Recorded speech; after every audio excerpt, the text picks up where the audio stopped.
suite, présenté par Laura Dubreuil, Jean-Luc Poetil avec Thierry Pigeon. Jean-Luc Poetil, c'est un maître des concours. Et là, d'entrée de jeu, il nous propose une magnifique pouliche de Flintshire et flamande, née le 2 février. Donc c'est une origine très riche, très riche, flamande. Alors c'est le deuxième produit de la mère. Le premier, c'est un magnétique gym qui a 3 ans, qui est à l'entraînement chez Alain Poetil. Et la mère flamande, elle est sœur de Cartésienne. Cartésienne gagnante du Critérium du Centre, à Vichy, groupe 3 QPS. C'est une souche en fait, alors c'est pas une souche Poetil, on va proprement parler, parce que c'est une souche qui vient de chez Hervé Darmaillet, Russie, et aussi la grand-mère qui est du sort de Natal, fameux Natal, hein, gagnant de groupe, gagnant de 1, 2, 3, 4 groupes en Angleterre.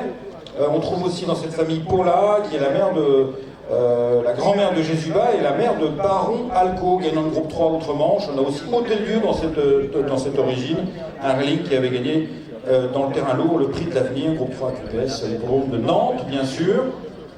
Voici donc une nièce de Cartésienne par Flintshire. Un petit mot sur Flintshire. C'était un formidable cheval de course, gagné le Grand Prix de Paris du Hong Kong Race et double vainqueur du Sword Dancer Stakes aux États-Unis et du Manhattan. Deuxième 2 fois de l'Arc de Triomphe, enfin une carrière hallucinante pour ce Flintshire, qui a commencé sa carrière d'étalon aux États-Unis et qui est arrivé en France en cours de carrière et dont les premiers Flintshire français, ils ont 2 ans, je crois. Mais par contre, on a déjà vu un Flintshire américain, Freddie Flintshire, s'imposer dans un groupe 3 aux États-Unis, dans un groupe 1 aux États-Unis sur les obstacles. Et aussi, on avait eu Cheshire Academy, issu de sa première génération, qui avait gagné le prix de Noailles chez Jean-Claude Rouget, Flintshire. Montaigu, que Jean-Luc Poetil aime beaucoup.